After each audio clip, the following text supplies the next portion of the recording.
오늘 하나님의 말씀은 신약성경 사도행전 27장 20절에서 25절 말씀입니다.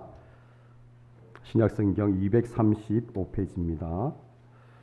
사도행전 27장 20절에서 25절 말씀 제가 봉독해 드리도록 하겠습니다. 찾으신 줄 알고 제가 먼저 읽겠습니다. 여러 날 동안 해도 별도 보이지 아니하고 큰 풍랑이 그대로 있음에 구원의 여망마저 없어졌더라. 여러 사람이 오래 먹지 못하였음에 바울이 가운데 서서 말하되 여러분이여 내 말을 듣고 글에 대해서 떠나지 아니하여 이 타격과 손상을 면하였더라면 좋을 뻔하였느니라. 내가 너희를 권하노니 이제는 안심하라. 너희 중 아무도 생명에는 아무런 손상이 없겠고 오직 배뿐이리라. 내가 속한 바 곧 내가 섬기는 하나님의 사자가 어젯밤에 내 곁에 서서 말하되 바울아 두려워하지 말라. 내가 가이사 앞에 서야 하겠고 또 하나님께서 너와 함께 항해하는 자를 다 내게 주셨다 하였으니 그러므로 여러분이여 안심하라. 나는 내게 말씀하신 그대로 되리라고 하나님을 믿노라. 아멘. 할렐루야. 예.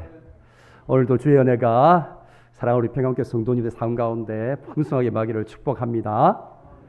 예. 한 부부가 있었습니다. 외출을 하려고 차를 타려고 하니까 차 유리가 너무 더러웠습니다. 그래서 남편이 부인에게 차 유리를 좀 닦아달라고 부탁을 합니다. 부탁을 받은 이제 아내가 열심히 차 유리를 닦았습니다. 근데 조금 있다 이제 차를 타려고 하니까 남편이 갑자기 화를 확 내는 거예요. 아니 도대체 당신은 유리창 하나도 제대로 못 닦고 하면서 화를 내는 거예요. 부인이 너무너무 당스러운 거예요. 정말 열심히 닦았는데 깨끗하게 닦았는데 앞만 봐도 차유리가 너무 깨끗한데 남편이 계속해서 막 이렇게 더럽다고 호통을 치는 거예요. 도대체 이게 어떻게 된 일인가 하고 아내가 보고 있는데 갑자기 이 아내의 눈에 남편의 안경이 보이는 거예요. 남편의 안경에 더러운 오물이 묻어 있는 거예요.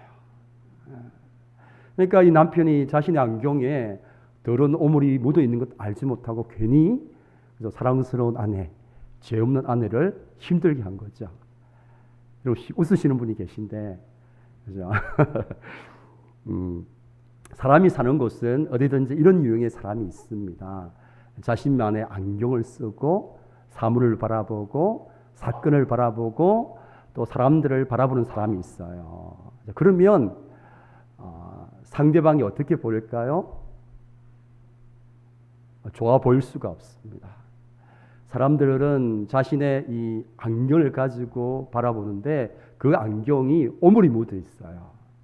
자신의 상처, 이 아픔, 이것을 가지고 상대방을 바라봅니다. 이것을 심리학에서는 투사라고 이야기해요. 한번 따라서 볼까요? 투사. 그러니까 자신의 문제를 가지고 상대방을 바라보는 거죠. 그러니까 여러분이 학교를 어릴 때 다녔잖아요. 여러분이 초등학교 때 선생님을 만났는데 그 선생님으로부터 상처를 입었어요. 선생님의 정말 잊을 수 없는 말 한마디 때문에 너무 상처를 입고 마음이 아팠어요. 힘들었어요.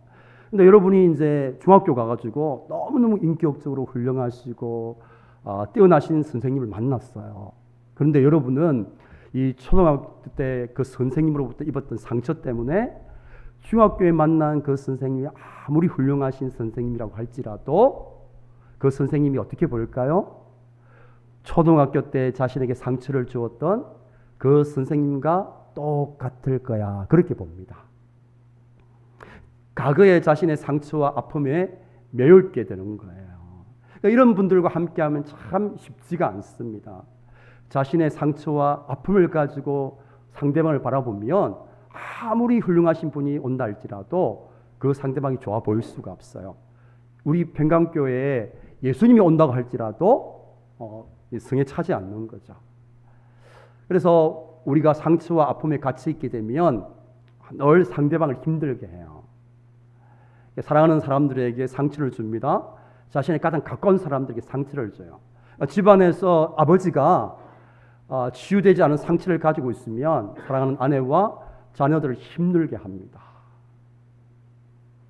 마찬가지예요. 어머니가 치유되지 않은 상처를 가지고 있으면 남편을 힘들게 해요. 또 자녀들을 힘들게 합니다. 이 상처가 이제 회복이 되지 않으면 계속 이 상처가 대를 이어서 반복되게 된다. 그렇게 학자들은 연구 결과를 내어놓았습니다. 여러분, 반면에 이와는 반대의 사람이 있어요. 참 힘들고 어렵고 모두 다 정말 힘들다고 하는데 그 힘든 가운데 아니야, 괜찮아, 할 수 있어 라고 소망을 이야기해 주는 사람이 있어요. 정말 앞이 보이지 않는 캄캄한 절망 가운데서 소망을 이야기하고 희망을 노래하고 미래를 이야기하는 분이 있습니다. 이런 분들과 함께 하고 있으면 나도 모르게 힘이 나요. 나도 모르게 막 내 영혼이 살아나는 그런 기분이 듭니다. 여러분들은 이 두 부류의 사람들 중에서 어떤 사람들과 함께 하고 싶으세요? 어리석은 제가 질문을 했죠. 예. 당연히 저와 여러분은 후자의 사람들과 함께 하기를 원해요. 절망적인 그런 상황 가운데서도 소망을 보고 소망을 이야기하고 앞이 캄캄한 상황 가운데서도 열린 문을 찾아가고, 그래서 이들과 함께하면 힘이 되고 내 자신이 살아나는 것을 경험하는 이런 사람들과 함께하기를 원합니다. 우리 모두는. 사랑하는 우리 평강교회 성도 여러분, 바로 저와 여러분이 그런 사람 될 수 있기를 주님의 이름으로 축복합니다. 여러분, 그리스도의 정체성이 여러 가지가 있습니다. 이미 우리가 몇 가지를 다루었습니다. 여러분 기억나시죠? 그리스도인 저와 여러분은 이 땅을 외국인과 나그네의 정체성을 가지고 살아갑니다. 기억나시죠? 예. 잠시 저와 여러분 이 땅에 머물 뿐이죠. 그리고 이 땅은 우리의 고향이 아닙니다. 우리에게는 영원한 본향, true home, 진짜 집, 진짜 고향이 있습니다. 그래서 하나님께서 허락해 주신 이 땅의 삶을 우리가 최선을 다해서 복의 사람으로 살아가다가, 그러면서도 그 열심히 사는 중에 이 세상에 함몰되지 아니하고 하나님이 우리를 위해서 준비해 놓으신 그 본향을 사모하면서 살아가는 외국인과 나그네로서 살아가고 있는 것입니다. 또 우리가 지난 시간에 우리의 정체성에 대해서 배웠습니다. 우리는 선한 청직입니다. 이 세상의 것은 아무것도 우리의 것이 없습니다. 아직도 아멘이 안 되시는가 봐요. 일주일 동안 시간을 제가 들었는데도. 여러분 인정하든 인정하지 않든 여러분 이 세상에 우리의 것은 아무것도 없습니다. 주인 되신 주님이 잠시 우리에게 맡겨주셨어요. 우리에게 소유권을 주신 것이 아니라 무엇을 주셨다고요? 사용할 수 있는 권리만 주셨어요. 그러니까 우리의 것은 아무것도 없습니다. 주님이 언젠가 부르시면 다 내려놓고 우리가 이 땅 가운데 그렇게 모았던 것들, 사랑했던 것들을 다 내려놓고 가야 됩니다. 예, 갑자기 슬픈 표정을 지으시는 것 같은데, 예, 오늘 또 우리는 본문의 말씀을 통해서 우리가 이 땅을 어떻게 살 것인가에 관련되어서 중요한 또 그리스도의 정체성에 대해서 또 보여주고 있습니다. 22절 말씀 우리 다 함께 읽도록 하겠습니다. 내가 너희를 권하노니 이제는 안심하라. 너희 중 아무도 생명에는 아무런 손상이 없겠고 오직 배뿐이리라. 아멘. 지금 절망 중에 있는 사람들에게 소망을 불러일으키고 살리는 역할을 하고 있는 바울을 보게 됩니다. 사랑하는 여러분, 우리 그리스도인은 어떤 사람인가? 나그네요, 외국인입니다. 저와 여러분 성도는 어떤 사람입니까? 선한 청직입니다. 오늘 본문에서 저와 여러분은 어떤 사람입니까? 저와 여러분은 그리스도인은, 성도는 살리는 사람입니다. 우리 함께 따라서 하겠습니다. 성도는 살리는 사람입니다. 여러분, 하나님께서 예수 그리스도를 이 땅에 보내주셨습니다. 왜 예수 그리스도를 이 땅에 보내주셨습니까? 허물과 죄로 인해서 죽었던 저와 여러분을 살려주시기 위해서 예수님께서 이 땅에 오셨습니다. 여러분 아멘이십니까? 허물과 죄로 이미 죽었던 저와 여러분을 살려주시기 위해서, 구원하시기 위해서 예수님께서 이 땅에 오셨어요. 그리스도께서 이 땅에 오신 목적이 사람을 죽이기 위해서 오신 것이 아니라 사람을 살리기 위해서 오셨어요. 그래서 그리스도인 저와 여러분들은 그리스도를 닮아가는 사람들이잖아요. 그렇기 때문에 저와 여러분도 그리스도를 본받아서 살리는 사람으로 살아가야 되는 거예요. 그리스도인은 살리는 사람입니다. 오늘 본문의 바울이 어떻게 사람을 살리는 역할을 하는지를 한번 보시고 저와 여러분 모두가 그런 살리는 삶을 살아갈 수 있기를 축복합니다. 자, 먼저 살리는 역할은 언제 필요한가? 여러분 한번 보십시오. 오늘 본문에서 바울과 그 일행들이 어떤 상황에 있는지를 한번 보십시오. 20절 말씀입니다. 우리 함께 읽겠습니다. 여러 날 동안 혀도 별도 보이지 아니하고 큰 풍랑이 그대로 있음에 구원의 여망마저 없어졌더라. 본문의 배경은 이렇습니다. 이 바울이 탄 배가 로마로 가는 도중에 일어난 사건입니다. 항해를 하는데 항해를 하는 중에 유라굴로라고 하는 큰 광풍을 만나게 되었습니다. 그래서 이 풍랑 때문에 원래 목적지인 로마로 가지 못하고 배가 바람에 이렇게 저렇게 지금 표류하고 있는 그런 상황 가운데 있습니다.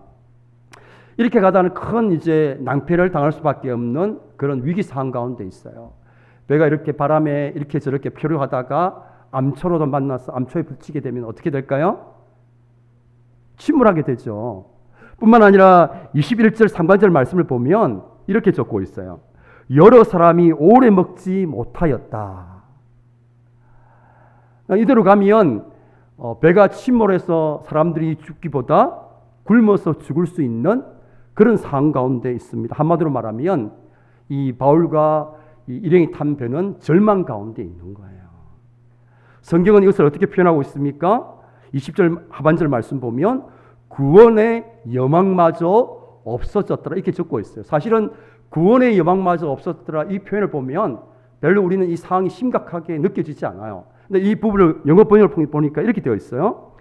이제는 우리가 구조될 수 있는 모든 희망을 버렸다. 모든 희망을 포기했다. 이렇게 적고 있습니다. 얼마나 이들이 지금 처한 상황이 위기 상황인지 얼마나 절망 가운데 있는지를 보여주고 있는 것입니다. 바로 이 위기의 상황에 이 절망의 상황 가운데 바울이 어떤 역할을 하고 있습니까? 정말 소망을 가질 수 없는 그들에게 소망을 불러일으켜주는 그런 역할을 하고 있습니다. 그들을 살리는 역할을 하고 있는 것입니다. 여러분 언제 살리는 역할이 필요합니까? 오늘 본문에 나와 있는 것처럼 아무런 희망을 가질 수 없는 절망의 상황, 정말 위기 상황 가운데 그 어느 때보다도 살리는 역할이 가장 필요한 타이밍이죠. 여러분 소망은 언제 필요합니까? 절망 가운데 소망이 필요합니다. 절망 가운데 있는 사람들에게 정말 소망을 주는 사람이 필요한 것이죠. 그 어느 때보다 그리스도인들은 위기 가운데 절망의 상황 가운데 살리는 역할을 할 수 있는 사람들입니다. 여러분 제가 한번 질문을 던지고 싶습니다. 여러분 빛은 언제 가장 빛이 납니까? 어두울 때 빛이 납니다. 여러분 밝을 때에 빛이 있으면 그 빛은 밝게 느껴지지 않아요. 그런데 캄캄한 어둠 가운데 밤하늘에 별이 하나 빛나면 그 별이 얼마나 빛이 나는지 모릅니다. 그럼 빛은 언제 필요합니까? 어둠의 시간에 빛이 필요합니다. 그럼 살리는 그리스도의 역할은 언제 필요할까요? 위기의 때에, 문제가 찾아올 때, 소망을 가질 수 없는 절망의 때에 그 어느 때보다도 살리는 역할을 해야 될 그리스도인이 필요로 하는 때입니다. 여러분 저와 여러분이 인생을 살아가면서 문제를 만나고 위기를 만나고 정말 절망할 수밖에 없는 그런 상황 가운데 있습니까? 그때는 바로 저와 여러분을 살리는 역할로 하나님께서 초청하고 계시는 것입니다. 저와 여러분을 살리는 그리스도인으로 하나님께서 부르시고 계시는 것입니다. 여러분 이 어둠의 때에 아무도 소망을 가질 수 없는 절망의 때에 정말 위기의 때에 저와 여러분이 그리스도인으로서 살리는 역할을 감당할 수 있기를 주님의 이름으로 축복합니다. 자, 그러면 먼저 이 바울과 일행이 이러한 어려움과 문제를 만나게 된 원인이 무엇인가? 9절 10절 말씀에 나와 있습니다. 우리 9절 10절 말씀 같이 한번 읽겠습니다. 여러 날이 걸려 금식하는 절기가 이미 지났으므로 항해하기가 위태한지라 바울이 그들을 권하여 말하되 여러분이여 내가 보니 이번 항해가 하물과 배만 아니라 우리 생명에도 많은 손해를 끼치리라 하되. 그러니까 9절 10절 말씀 보니까 바울은 이 그레데에서 떠나지 말고 이곳에서 겨울을 지나고 출발하고자 그렇게 권위를 권고를 합니다. 자, 그런데 이 백부장이 바울의 말을 듣지 않고 선주와 선장의 말을 듣고 항해를 계속하게 된 것입니다. 왜 바울이 이 항해를 금지했는가? 여러분, 이들이 항해를 하는 그 절기가 언제냐 하면 금식하는 절기가 이미 지났다고 적고 있어요. 여기서 금식하는 절기는 대속죄일을 말합니다. 대속죄일은 10월 달에 해당되는 날짜예요. 그러니까 10월 달에서 12월 달에는 이 유라굴로라는 강풍이 일어나기 때문에 로마 사람들은 이 기간 동안은 항해를 하지 않습니다. 자, 그럼에도 불구하고 이 선주와 선장은 눈앞의 이익 때문에 어떻게 합니까? 항해를 감행을 한 것입니다. 바울이 그렇게 하면 안 된다고 권면했음에도 불구하고 이 말을 듣지 않고 항해를 하다가 지금 유라굴로라는 강풍을 만나게 되었고 어려움을 빠지게 된 것입니다. 여러분, 그렇다고 한다면 이들이 만난 원인은 천재지변입니까? 아니면 인재입니까? 인재입니다.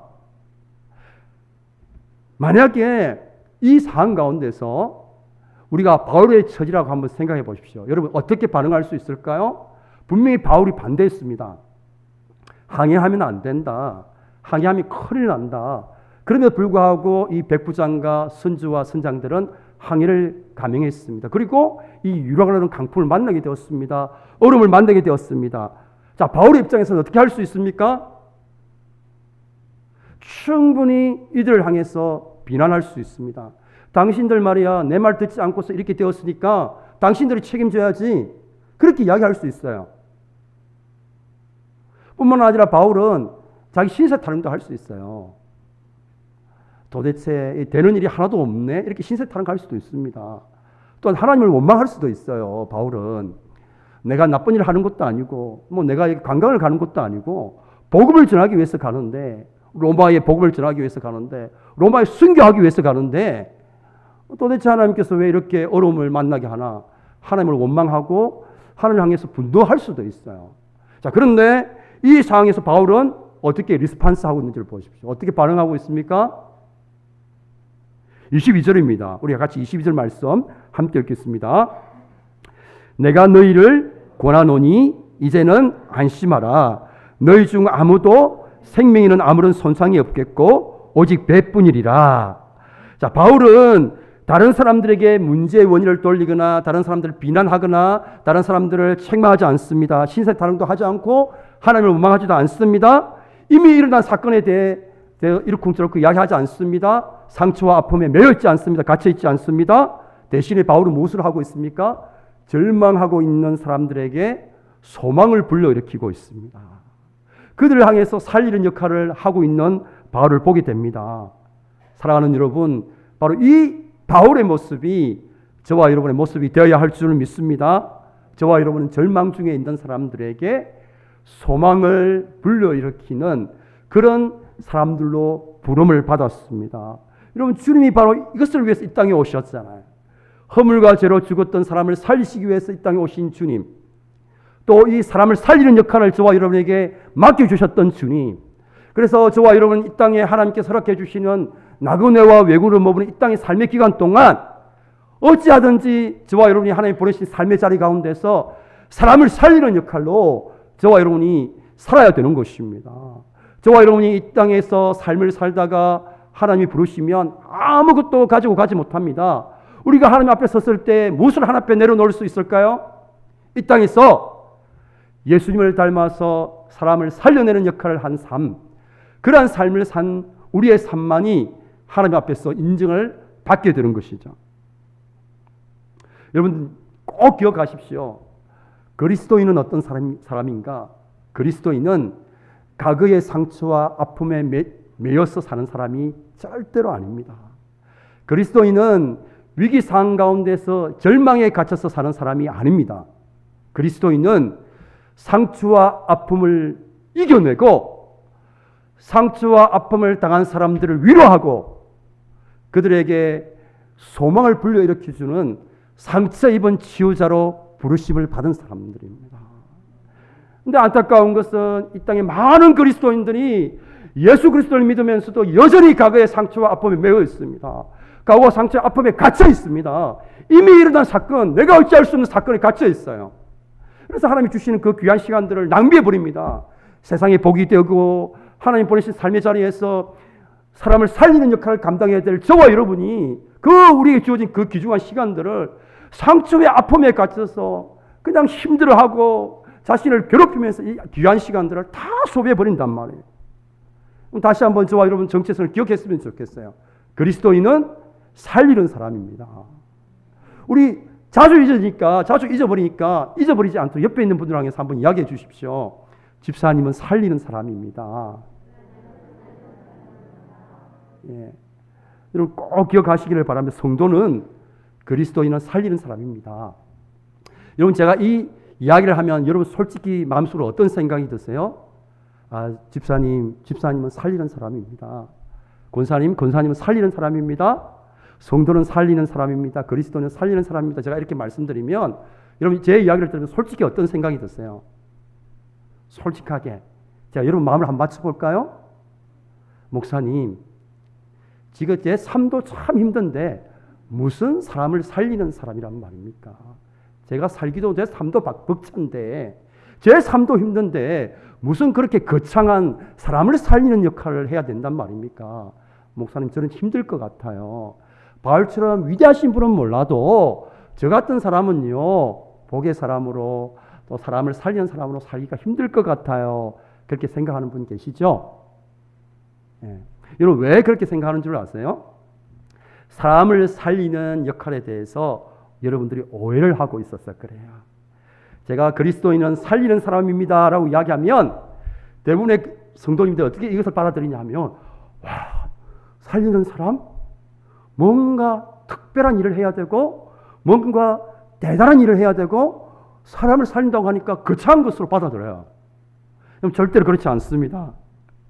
여러분 사람을 살리는 일은 특별한 일도 아니고 거창한 일도 아니고 대단한 일을 요구하는 것도 아닙니다. 여러분 사람을 살리는 일은 특별한 사람들만이 할 수 있는 일이 아닙니다. 만약에 특별한 사람들만이 할 수 있는 일이라고 한다면 제가 그리스도인은 살리는 사람입니다. 절대로 그렇게 말씀하지 않습니다. 여러분 살리는 사람은 목회자인 저 같은 사람은 할 수 있는 일이 아닙니다. 그리스도인이라면 모든 사람들이 다 할 수 있는 일이며 또 당연히 해야 되는 일입니다.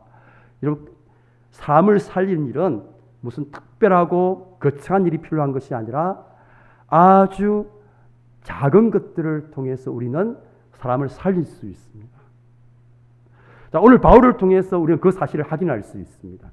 자, 바울이 사람을 살리는 역할을 하고 있는데 무엇을 통해서 그렇게 하는지를 한번 보십시오. 21절 말씀입니다. 우리 함께 읽겠습니다. 여러분이여 내 말을 듣고 글에 대해서 떠나지 아니하여 이 타격과 손상을 면하였더라면 좋을 뻔하였느니라. 자, 바울은 먼저 이 일의 원인을 정확하게 짚고 있습니다. 하지만 중요한 것은 바울은 여기에 머물러 있지 않습니다. 바울은 자신의 상처와 아픔에 갇혀 있지 않습니다. 바로 여기에서 바울과 우리의 이 차이가 일어나는 것이죠. 우리는 대부분 이 지점에서 머물러 있습니다. 과거에 일어난 일에 대한 원인을 분석하고 그 원인을 찾는 일에 우리는 머물러 있어요. 그러나 바울은 그렇게 하지 않습니다. 분명하게 이 일의 원인을 정확하게 짚고 있어요. 그런데 거기에 머물러 있지 않고 어떻게 합니까? 절망 중에 있는 그들에게 소망을 불러일으키는 일을 하고 있는 거죠. 25절 말씀입니다. 우리 다 함께 읽겠습니다. 그러므로 여러분이여 안심하라. 나는 내게 말씀하신 그대로 되리라고 하나님을 믿노라. 내게 말씀하신 그대로 되리라. 여러분 바울이 절망적인 상황 가운데서 소망을 불러일으키는 힘이 어디에서 나옵니까? 무슨 특별한 힘이 있었습니까?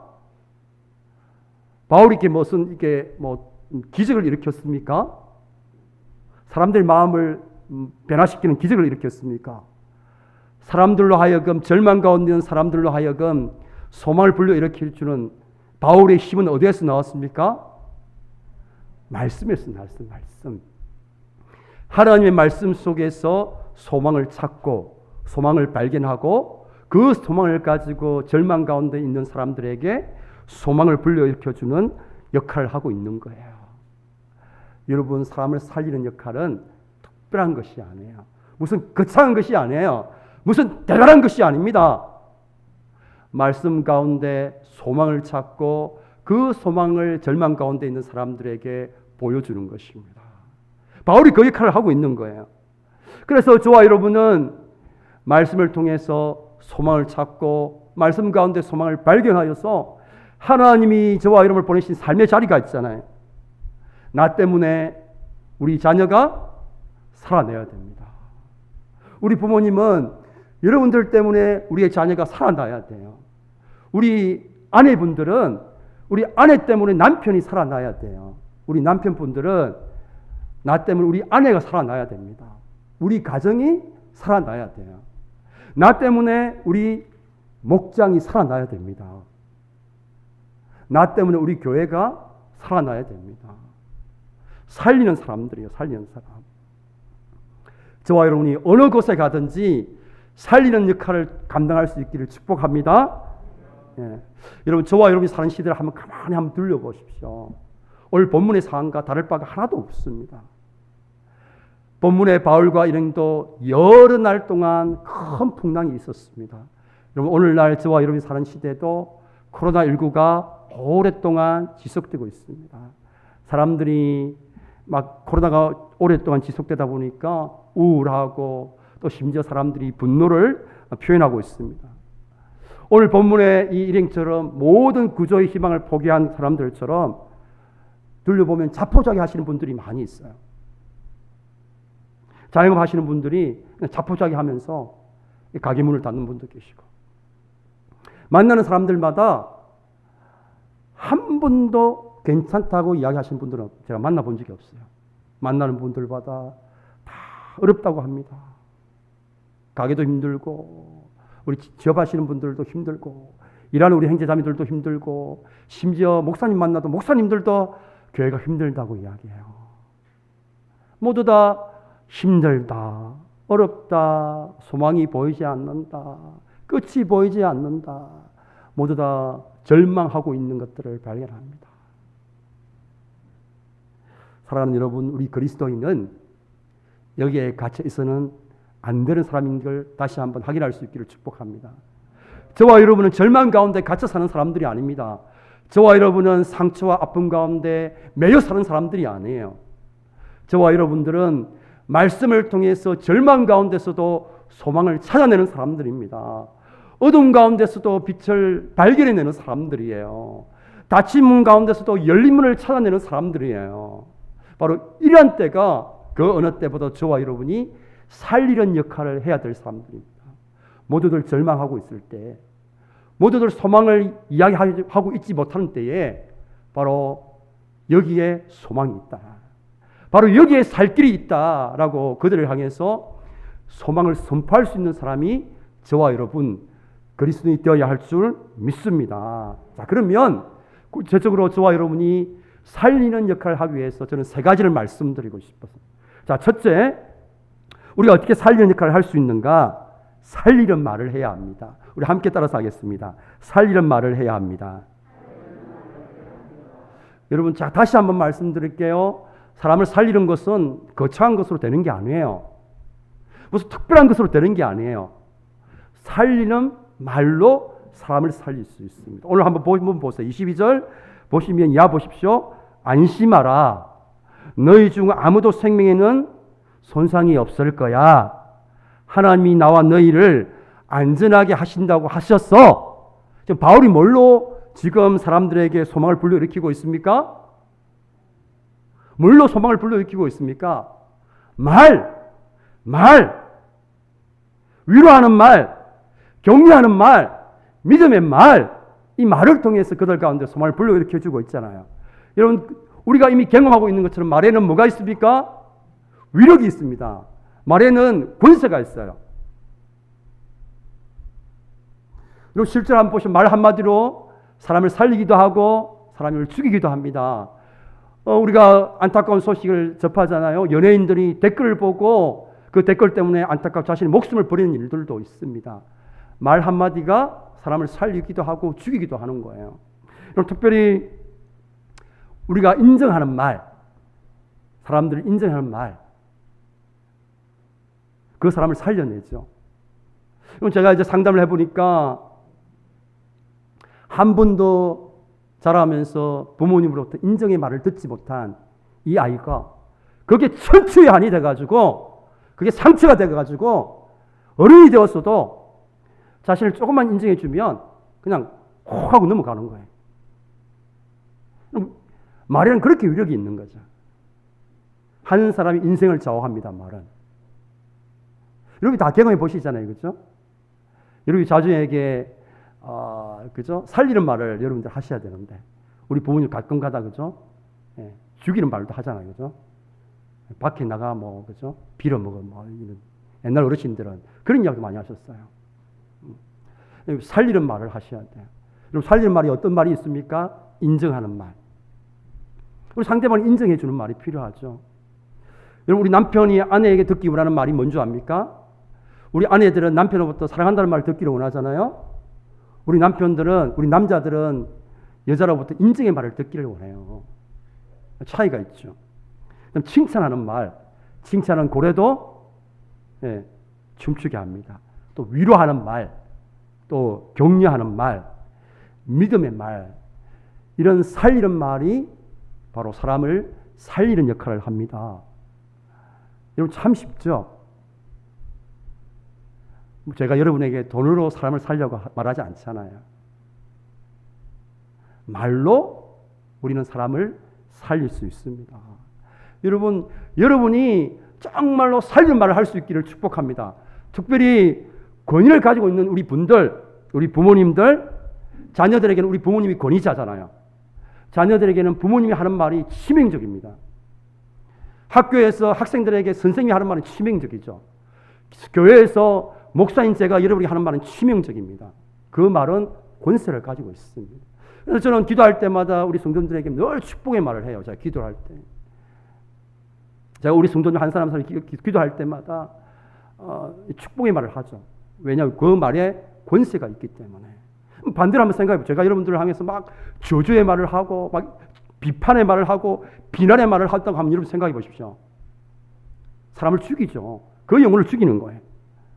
특별히 교회에서 권위를 가지고 있는 분들, 리더들, 목장에서 우리 목자들, 우리 또 권사님들, 우리 장로님, 우리 집사님, 안수 집사님들은 정말 위로의 말, 다른 사람을 살리는 말, 인정의 말, 칭찬의 말, 격려의 말, 믿음의 말을 해야 될 줄 믿습니다.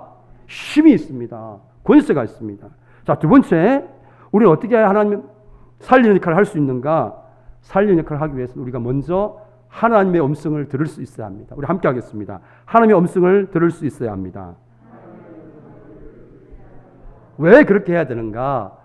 절망 가운데 있는 사람에게 소망을 줄 수 있는 힘이 어디에서 나온다고요? 말씀에서 나와서 그래요. 말씀. 우리는 말씀에서 소망을 찾고 소망을 발견합니다. 그리고 그 소망을 가지고 절망 가운데 있는 사람들에게 소망을 불러일으켜 줘야 되기 때문에 우리는 하나님의 음성을 들을 수 있어야 되는 거예요. 그래서 우리가 하나님의 음성을 듣는 것이 그렇게 중요합니다. 자, 세 번째, 기도의 골방이 있어야 됩니다. 함께 하겠습니다. 기도의 골방이 있어야 합니다. 왜 기도에 우리에게 골방이 있어야 되는가? 사람을 살리는 역할이 쉬울 것 같지만 쉽지가 않습니다. 이분이 저의 말을 통해서 잠시 살아나는 것처럼 보이다가 또 다시 원래의 상태로 돌아가요. 이걸 반복합니다. 말씀을 통해서 뭔가 또 살아나는 것처럼 보이다가 다시 원래 상태로 돌아가 절망해요. 여전히 상처와 아픔에 갇혀 있어요. 이 일이 반복되면 어떤 마음이 들까요? 지치게 됩니다.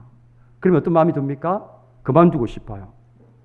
그렇기 때문에 우리는 기도의 골방을 통해서 끊임없이 부어지는 하늘의 은혜를 우리가 받아야만 우리가 살리는 역할을 감당할 수 있는 것입니다. 주 안에서 사랑하는 우리 평강교회 성도 여러분, 절망이 전부인 것 같고 참 소망을 가질 수 없는 현실 속에서 바로 여기에 소망이 있다고, 바로 여기에 살 길이 있다고 말하며 그렇게 소망을 불러일으켜주는 살리는 그리스도인으로서 저와 여러분 살아갈 수 있기를 주님의 이름으로 축복합니다. 이제 우리 함께 찬양하겠습니다. 하나님은 나를 만드신 분, 함께 찬양합니다.